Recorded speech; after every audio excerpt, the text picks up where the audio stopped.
Benvingudes i benvinguts una setmana més a l'Acadèmia de la Tele.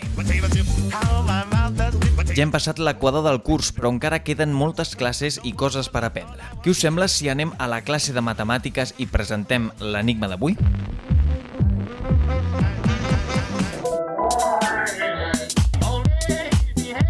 Com ja sabeu, els alumnes solucionen problemes matemàtics inspirats en situacions donades per la Covid. Va, Miquel, presenta'ns l'anunciat i els concursants. Hola, avui estem amb la Inham i l'Amin i farem un enigma matemàtic. En un parc d'atraccions entren diàriament 5.000 persones. A causa del Covid, la capacitat s'ha reduït a un 25%. Si cada entrada val 37,50 euros, quants diners han perdut durant els mesos de juliol, agost i setembre en conseqüència del Covid? Primer tenim que saber quantes persones no van. Farem 5.000, el 70% de 5.000. Exactament, si diem que l'aforament passa a ser del 25%, tindrem un 75% que deixarà d'anar. Yo creo que tenemos que buscar las personas que no han vingut, así que sería el 75% De 5.000, sí. Que seria 75 per 5.000, que dona dividit entre... 375.000, dividit entre 100, 3.750. Molt ben calculat, Inham. Aquestes són les persones que deixaran d'anar diàriament. Què us sembla si us deixem una estona per pensar la recta final del problema? Ara tornem!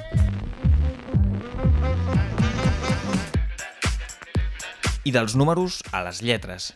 Va, Hisham, presenta'ns la frase de la setmana i els concursants d'avui. Hola, bon dia, jo sóc Hisham i us vinc a presentar la frase de la setmana a l'Acadèmia de la Televisió. La frase és: aquest estiu anirem a la platja amb amics. Avui analitzarem morfològicament i sintàcticament Jeremiah i Jonathan. Comenceu, sisplau. Aquest és un determinant demostratiu. Estan molt concentrats, s'ho estan prenent molt seriosament. Estiu és un nom. Molt bé, Jonathan, amb seguretat. Anirem és un verb. A veure si els espectadors ens poden dir el temps verbal. A és preposició. Espero que el Jesús, que està darrere, s'estigui enterant d'alguna cosa. La és determinant. Precisament en la platja és en el que està pensant el Jeremiah. Platja és nom. Fixeu-vos, en la platja, en la sorra... Ja queda poc, Jeremiah. Amb és una preposició. Va, última. I amics un altre nom. Molt bé, nois. Però, espectadors, sí, vosaltres, què us sembla si us dono 20 segons per veure si està tot correcte?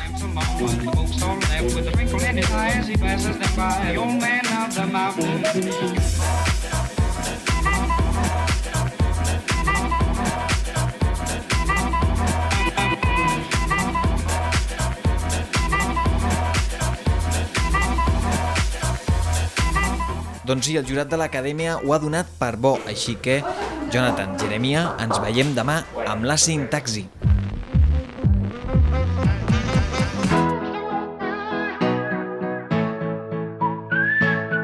Tornem a la classe de matemàtiques, a veure com els va a la Inham i a l'Amin.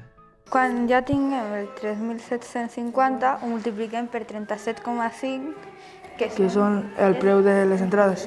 Molt bé, multiplicant el cost d'un tiquet per tots els clients que deixen d'anar en un dia, sabrem els diners que perden. Ara hi multipliquem 3.750 per 37,5, Sí, i dona 140.625 que serien els diners que han perdut en en un dia. I ara això ho multipliquem per 90, que seria 3 mesos. En plan, seria els 90 dies, que és la suma de juliol, agost i setembre. Però ara suposo que estaríem parlant d'una aproximació, no, nois? Perquè no tots els mesos tenen 30 dies. És el que perden en un dia per 90, Suposem que cada mes té 30 dies, doncs és la suma dels 3 mesos. D'acord, doncs 140.625 euros són les pèrdues diàries i multiplicades per 3 mesos serien... que dona... Que dona 12.656.250. 12.656.250 euros perduts en 3 mesos. Déu-n'hi-do. Aquesta és una manera de dimensionar les conseqüències d'una crisi sanitària com la que estem patint. Moltes gràcies, nois, que acabeu de gaudir del dia.